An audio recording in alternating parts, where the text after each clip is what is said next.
I'm Aaron Baker from PhoneDog.com, and if you're like me, you're a tech geek. You're the geekiest of the geek, and you enjoy those little things that make devices different. And I'm not just talking about different devices within themselves, I'm talking about the same device on multiple carriers. In my hands right now, the International Galaxy S4, the AT&T Galaxy S4, and the Sprint Galaxy S4. Let's go take a look and see what's different about these devices, what's similar, and which one is the best all around. 3 Samsung Galaxy S4 units, one an AT&T version, one an international version, and one is a Sprint version. And we're just going to have a casual conversation and talk about some of the differences between the US devices and the international, and then within the US versions themselves, some differences between the AT&T and the Sprint versions. Coming very soon to T-Mobile, coming in May on Verizon Wireless. The Galaxy S4 is already a very popular smartphone, and it goes head-to-head against the HTC One as the Android crown, or to give the Android crown to one of them at least. It's going to be an industry heavyweight device when it launches on all 4 carriers, and already is in a lot of ways because it's replacing the Samsung Galaxy S3. So this is the AT&T version, and first and foremost I'll bring up this so you can take a closer look, and we'll wait for it to focus in. You can take a closer look at the notifications area. You see the AT&T network identifier in the left-hand corner, and much like the Galaxy S3, my understanding is it kind of moves in and out depending on what you're doing. If you have notifications, apparently it goes away. If you don't, sometimes it stays, sometimes it still goes away. You get the 4G LTE logo up here, and in typical Samsung style and AT&T style, you got 5 bars of service. So 4G LTE logo, very decidedly AT&T, and then 5 total bars of service on the AT&T version. Now juxtapose that with the international version, which is always and still does with the Galaxy S4, had forward. Forgive the focus issues here. Let's get this focused in, and you can see the H or H plus for HSPA plus when it's available. This is the international version. It does not have LTE capabilities in the United States, but it got 4 bars of service right there. So a little bit of a different look and feel on the signal strength indicator bar between those two. Then you get the Sprint version. It has a total of 6 bars of service when it's at maximum service, and then the 4G indicator is a little bit different here as well, and you can see 4G, and you can see a total of 6 bars of service right there also. All of them have the bloop bloop noise, which is what I call this. I don't know if you can hear that with the microphone on, but the bloop bloop noise is very popular with Samsung devices, and it continues on both of these. Now, a couple of areas where you'll really see the differences between the US and the international version in the settings themselves. You've still got the tabs on each one between connections, my device, accounts, and more, but you'll see a difference between the way that the toggles look. On the international version, it is a circle, and when it's enabled, it's a line over here, whereas it's off and on both the US versions. Power saving mode here, this is something unique to the international version as well, safety assistance. And when an emergency situation is declared, you press and hold the up and down volume buttons. When it's declared, you can send an emergency message to your contacts. This was on the international version. It did not make it to either one of these US versions, so we'll see if it comes perhaps to the T-Mobile or Verizon version. My guess is it will not.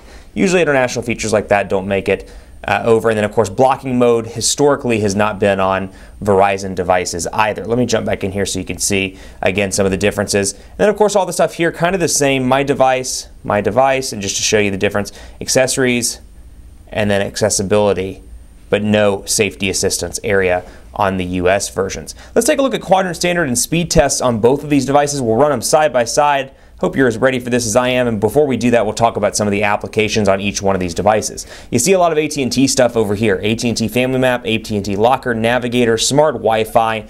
Then over here you've got Mobile Hotspot, AT&T Messages. What else? Let's go down through here. All the Samsung stuff.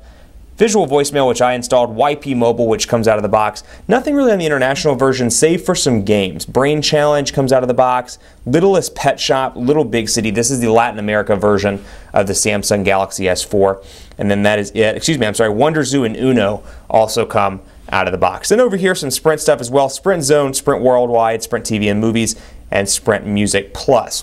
So they all have some level of either carrier or manufacturer installed bloatware on both of these devices. Otherwise, widgets look very similar, and overall design is identical. On the back, I should point this out really quickly, no network identifier on the Sprint version. It just says Samsung and Galaxy S4, whereas over here in typical carrier feel, you get the AT&T Globe. Now this is going to be, my understanding, is pretty similar across the board with Verizon and with T-Mobile as well. It's just a logo right here, and that is it. Nothing on the front with any of these devices with any of the carriers, but Sprint took it a step further and didn't put their logo on the back. Let's take a look at quadrant standard on both of these devices. Quadrant loading up right now. Boom, boom, boom, boom. And let's do quadrant standard over here. Where is my quadrant standard? There it is.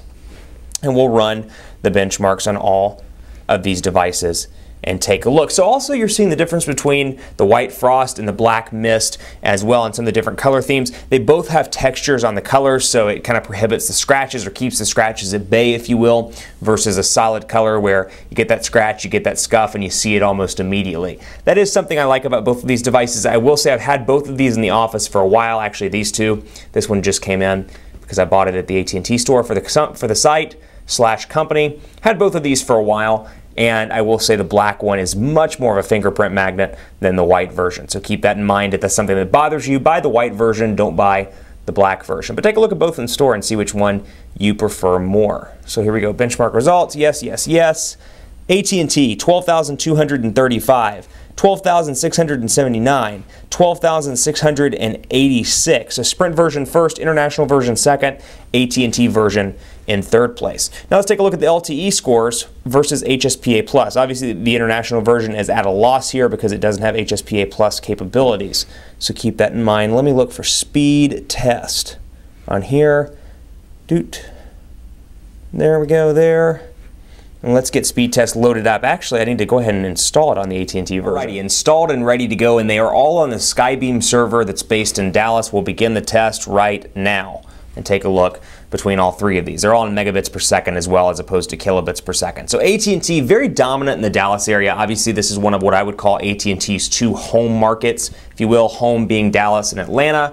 And then you've got speeds of 16.95 megabits per second on the download. Poor speeds over here with Sprint, but if you've watched my videos, I've told you my office space, for whatever reason, is not a great spot anymore for Sprint's 4G LTE. I don't know if it's a cell site issue. It was great when LTE first rolled out. It's been great for a couple of months, but since about March, I'd say February or March, it's been kind of rough. So here we go. 2.65 megabits per second on LTE on Sprint. And over here, 6.31 megabits per second on HSPA Plus on AT&T, 16.95 megabits per second on LTE on AT&T. So you can say LTE/AT&T HSPA Plus dominates this all around in the office test. So again, grain of salt, indicative day-to-day performance, not always. You may live in a great Sprint spot, you may live in a great AT&T spot for HSPA Plus, but not LTE. Just something to form your benchmarks off of as you're looking at this device as a prospective unit for you. As you can see, the upload hasn't even completed over here just yet. Otherwise, some other software differences that have come to mind in my time with working with both of these devices, or all three of these devices rather. The phone area. Take a look at the contact dialer areas and how different they are. This is historical Galaxy, the dark blue color theme with the dark background. We saw this in the Galaxy Note 2, the Galaxy S3, the Galaxy S2 before that. All of those, they've switched to this lighter color theme, which made it over to the US version, but did not make it to the international version, at least the international Latin America version. So you can see more of an older theme here. This is the new theme. This is how it looks. Everything is bright as opposed to a darker color theme. And you see that in messages as well. Messaging over here, very light. Messaging over here, dark. And I would pull up my messages, but this is my personal phone right now, and all my text messages are loaded up over there, so just take my word for it. That's it for this version of What's the Differences between the Galaxy S4 variants. I'm Aaron Baker from PhoneDog.com. Let me know if you see something that I missed on Twitter at PhoneDog_Aaron, on Facebook at Facebook.com/HiAaronBaker. Regardless of which Galaxy S4 you get, you're going to get a device with a great experience. Stay tuned because I'm going to do a very similar video with the HTC One. I have the international, the AT&T, and the Sprint versions of it